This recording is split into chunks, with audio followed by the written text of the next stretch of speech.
Hello, I'm Smita Tharoor, and welcome to Stories of Unconscious Bias, a podcast where I ask guests from around the world to share their story and to reflect on their life experiences with unconscious bias.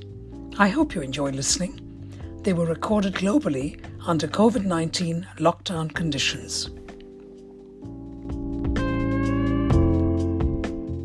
Thank you so very much for joining our conversation on the unconscious bias. Listeners, I'd like to introduce AJ Juer to you. AJ Juer is a transgender guy. He's living in New Zealand. He grew up in the UK and moved with his family when he was 15 to Auckland, where he finished high school. He's currently based in Christchurch, where he studied at the National Academy of Singing and Dramatic Art. He has a degree in performing arts, and AJ is now pursuing a career as an actor. So I'm thrilled that AJ has volunteered to have a conversation with me to explore and talk about what he understands about the unconscious bias. So thank you very much, AJ, for joining this conversation. You're welcome. Thanks for having me. So to begin with, AJ, before we even talk about proper stories and so on, when you just hear these words, unconscious bias, which seems to be increasingly popular these days, what do you understand by the meaning of those words?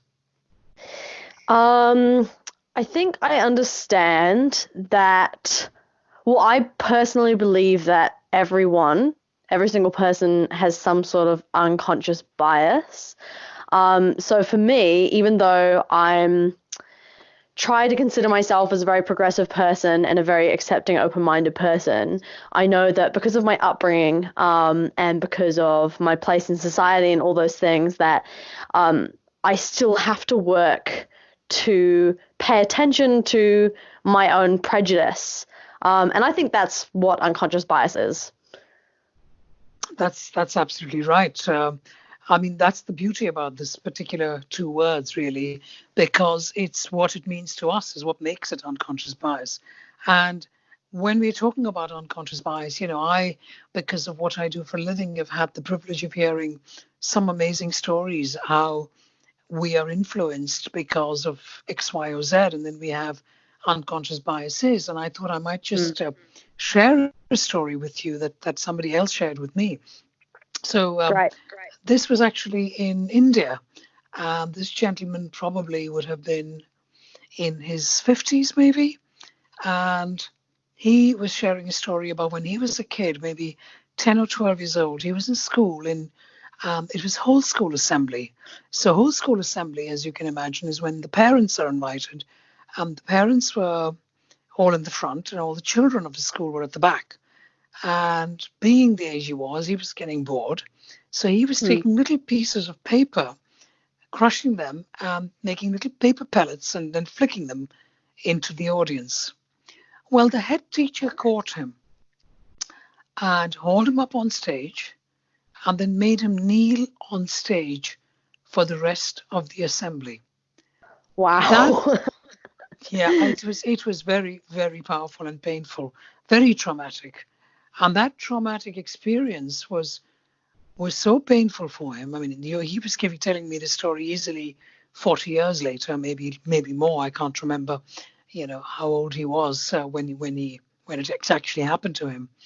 But the experience of being humiliated and traumatized like that in front of not just his parents, but in front of so many other adults, gave him a lifelong unconscious bias towards people in positions of authority. Wow. And that was just incredible because when he became an adult and started working, and then obviously might have a line manager, he was finding it very difficult to answer to the person. It didn't matter whether the line manager was a man or a woman, that wasn't the point, but he wasn't able to.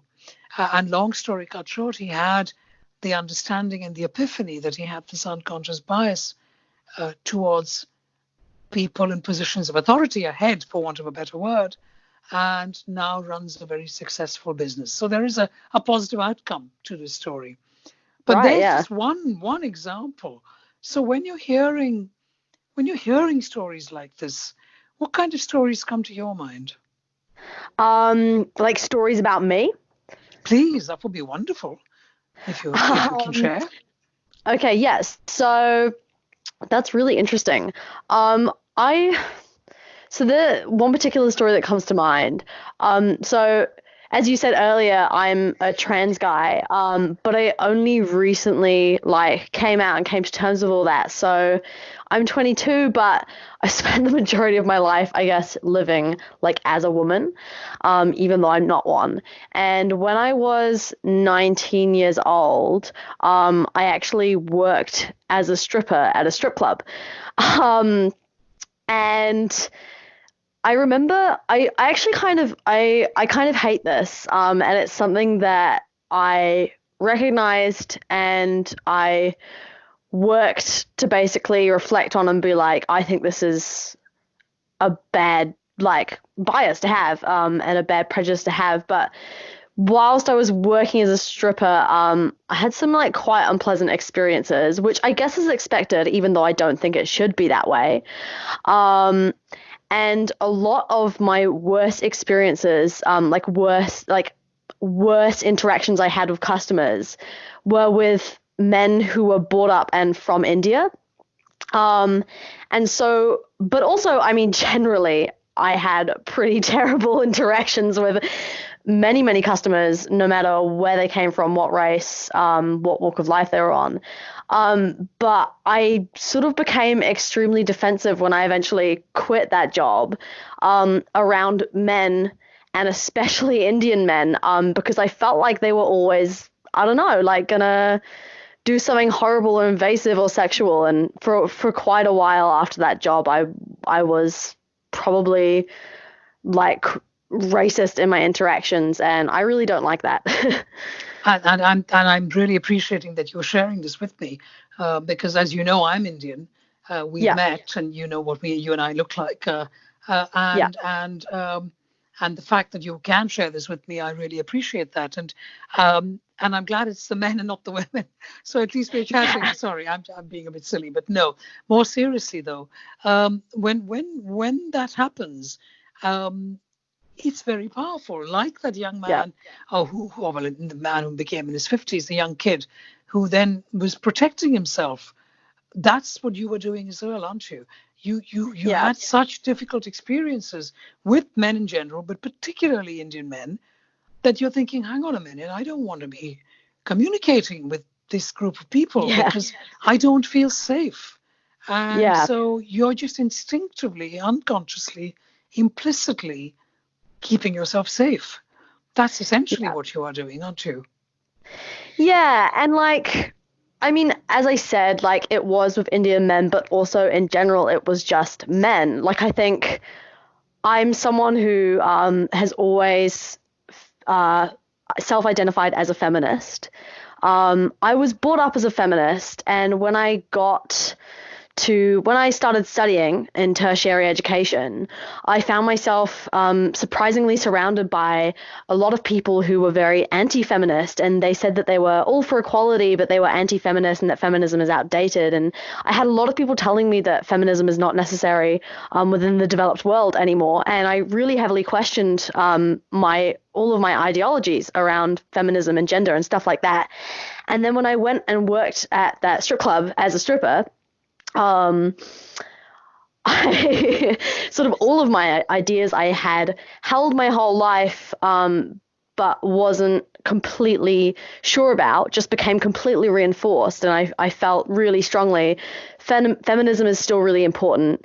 Sexism is still very present. And the way men treat women is still pretty atrocious. And so coming out of that, yeah, as like a thing to protect myself, I became like very defensive and much more like aggressive, and well, not aggressive, but probably like I became more hostile when men would talk to me and stuff like that.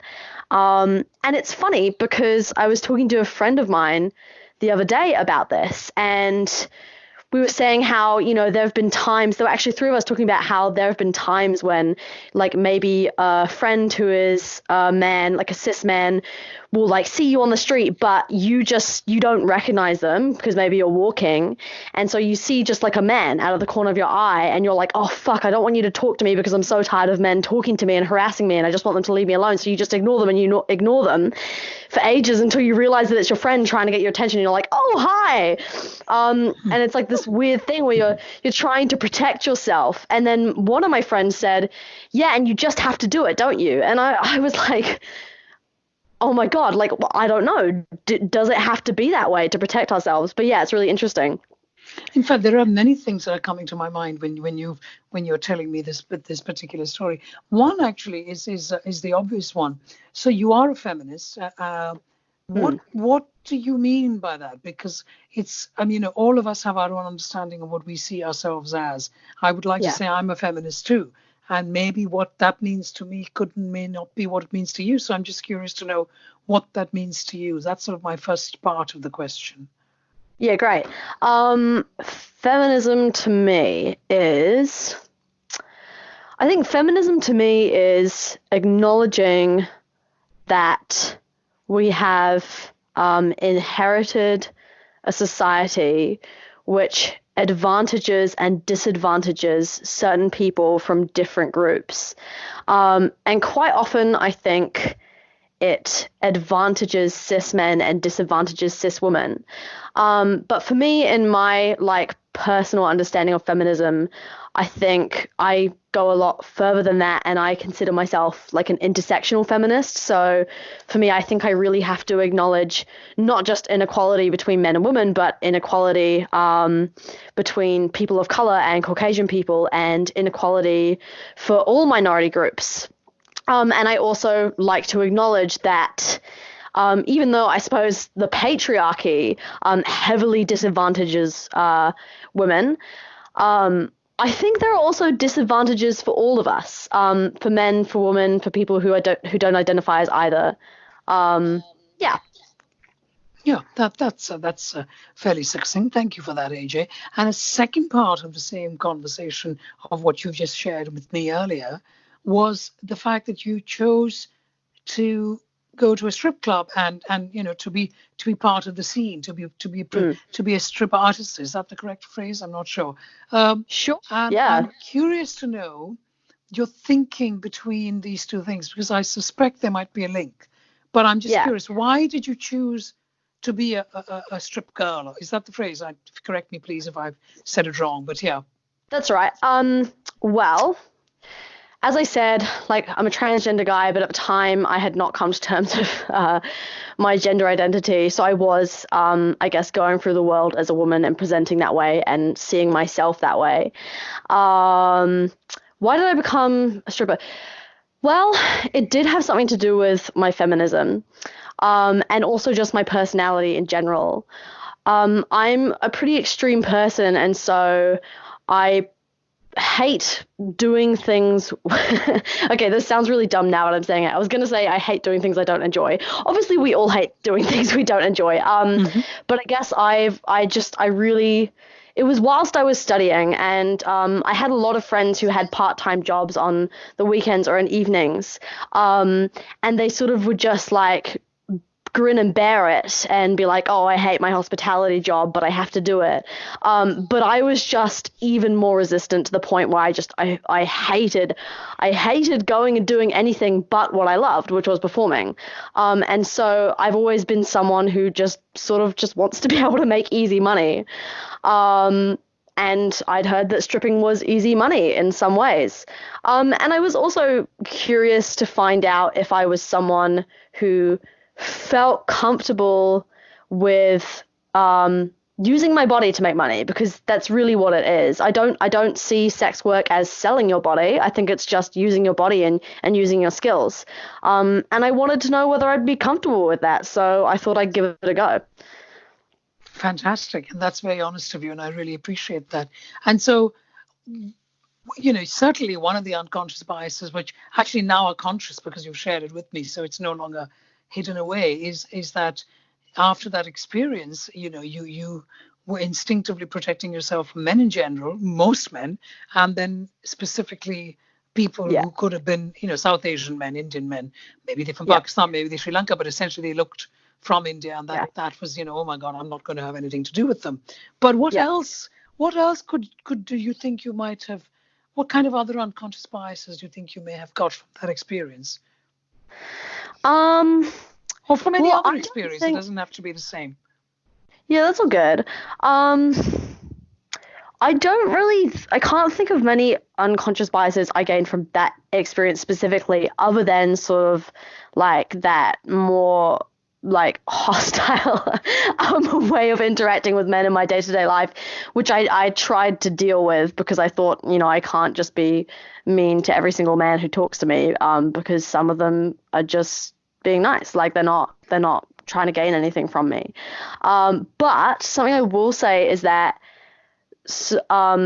I assumed when I joined the strip club, so at the time I was identifying sort of as like gay, I guess, because I've always been attracted to women.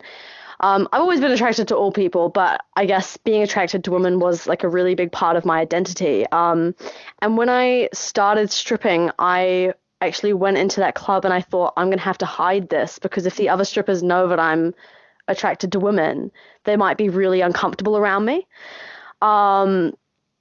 And so I assumed that everyone would be straight.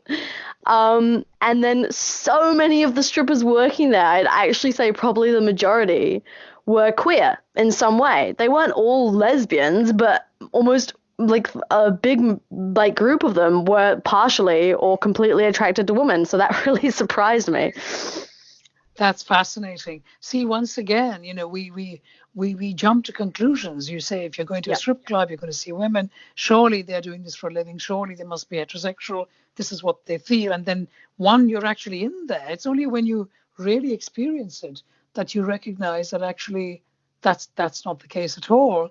Yeah. And that's just one example amongst many, I'm sure, where you assume something and then you get a different outcome.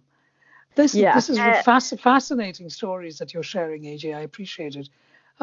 But while we're continuing to talk about the fact that you're 22 now, so this was when you were 18, which is just 4 years ago. So would you mind sharing a little bit about your sort of story between 18 and 22, and Yeah. if you've had any, what kind of epiphanies or unconscious biases or conscious decisions that Yeah. made you go in the direction that you have today? Yes, I can. So I was actually 19 when I became a stripper, but I'll still like share my story from 18 till now. So I would say probably it is not probably, it is the biggest and hardest thing I've had to work through and accept, is accepting my identity as a transgender person. So when I was 18 and I moved to Christchurch to study, at the time, and I'd say through my teen years, I sort of built this identity for myself where I felt like I was different to everyone else. And I didn't really know why, but I just knew that I was attracted to women. And so I sort of put it down to like being gay. And I was like, oh, I'm obviously just a gay woman. And so that was the identity that I built for myself. And I was definitely one of those people where someone else might say, oh, their whole identity is about being gay, because it was. And something that I realized in retrospect is I think I built that identity for myself as a tool to deny some of the ongoing questions which I had in my mind about my gender identity. And so I built this identity where I was like, I'm a lesbian and I will only ever date women and I'm only attracted to women and I do not want to date men because I don't like them. And that was how I saw myself. And then when I was 19, I started dating someone. And when I met that person was also identifying as a woman and living as a woman. And after a year of us dating, he came out to me as a trans man. And it was really challenging for me because we were dating for about a year by that point, and yeah, I sort of thought to myself, I'm a woman dating a woman, and I was really pleased about that. But there were lots of signs that he didn't feel that way. Lots and lots of signs. And looking back, I'm like, honestly, I was so scared that I just pretended. I looked the other way and I pretended it wasn't happening until I couldn't anymore. And he came out to me as a trans man, and for me, I think like that sort of like shattered my identity, because I was like, but how can I be dating a man? I specifically said that I wouldn't, like, I'm not attracted to men. I don't want to date men. But so it was sort of like, it was like a surprise attack, but of course it wasn't. And that's a really stupid, bigoted way to look at it. But I felt like almost tricked. And then, but in that, I think I thought to myself, well, I can either, be a massive bigot and break up with him because I've decided I'm not attracted to him anymore because he's transgender, or I can keep loving him for who he is because he's the same person as he was before. And I realized when I tried to accept him how right that was for him, and it made me open my mind to what being transgender was. So before that, I accepted transgender people, but in my head, and this was something that I wouldn't say to anyone, I sort of thought, oh, isn't that weak to change your body? Like, shouldn't you accept your own body? And I think even though him and we ended up breaking up a while after that for other reasons, and, our relationship wasn't the greatest, but looking back, I think dating him meant that I opened my mind a lot, and it helped me work out some of those prejudices I had against transgender people. And it was because of that I had the room to then think about my own gender identity. So that's something that I'm really grateful for. It's a very big thank you to this person, isn't it? Gosh. Yeah. In so many ways, with hindsight, you were very lucky because he has helped you recognize and come to terms with your own identity, which of course can be difficult and painful and raw and emotional and so much more. I don't even know what all you must have been going through. Only you would know that. But Yeah. Of course, having that kind of little tool, he was the person who helped. Yeah. And he didn't realize that he was helping, and that's Yeah. the power. And of course, the fact that you had all these unconscious, implicit opinions, we'll call them unconscious bias, opinions, assumptions, thoughts, about how we should be in our identity, in our sexuality. Of course, it's got to be like this. And suddenly, because of this, and I use the word consciously, wonderful experience that you had with this young man, you have learned and grown, and you are now in terms, confident in your own identity. And I mean, I don't know how to respond to that. I think that's simply amazing. I mean, that's just wonderful. So what's next, AJ? Because you're an actor. You're pursuing a career as an actor. You love singing. You love dramatics, and that's obviously one of the reasons why you were also in the strip club, as you already mentioned. You are now very much comfortable in your own identity. But through these last few years, I'm sure listeners would be asking me this question, so I'm going to ask you, what about family support and so on? How did all that go? Was that fine? Did you have good family support? Or if you don't want to talk about it, that's fine too. No, that's all right. I'm happy to talk about it. Well, to be honest, it's like interesting because it's like, did you have good family support? But I'd say, to be honest, it's such a recent thing, but it's not a past thing. I came out to my family very recently, and I came to terms with myself very recently. I actually have not seen my family in person since coming out to any of them, because my extended family lives partially in the UK, partially in South Africa, and partially in New Zealand. And then as for my immediate family, which would be, I have two brothers and my parents live in Northland, which is basically almost at the opposite end of the country to where I am right now. And my brother lives in a completely different city, and then my other brother also lives in the UK. So I haven't seen them in person yet. And I'd say for the most part, so a lot of our communication happens over video call or phone calls or whatever. And they've all seen what's going on. And I'm also a very open person because I share a lot on social media and stuff like that. So they all know what's going on, and they've been good.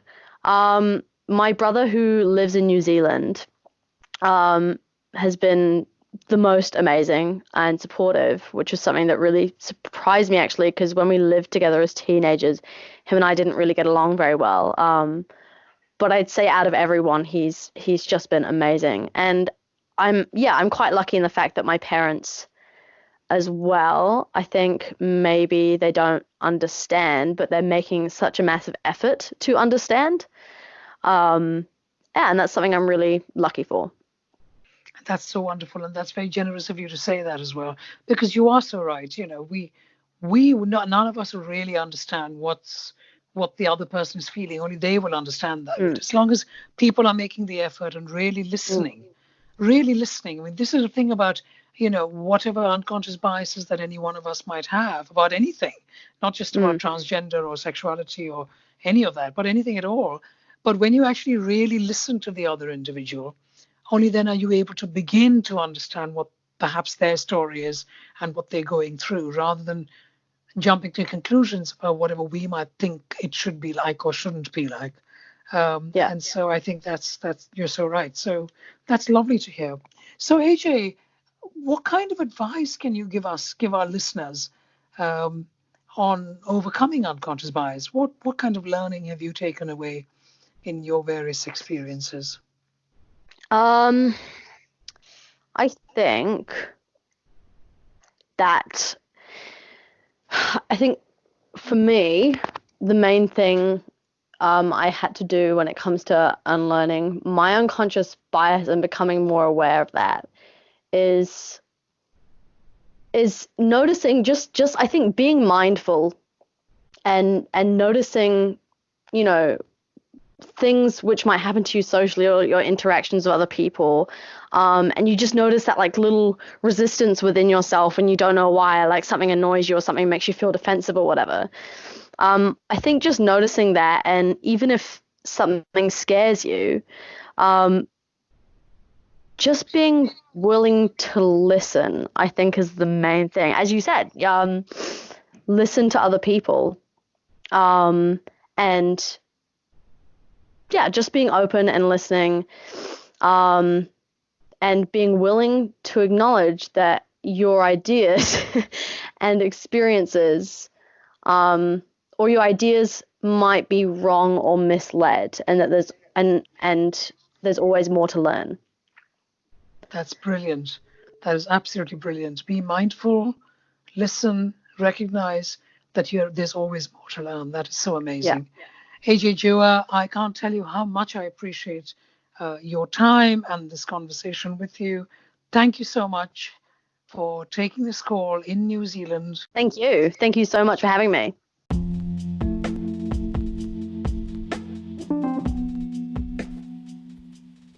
Thank you for listening to Stories of Unconscious Bias with me, Smita Tharoor.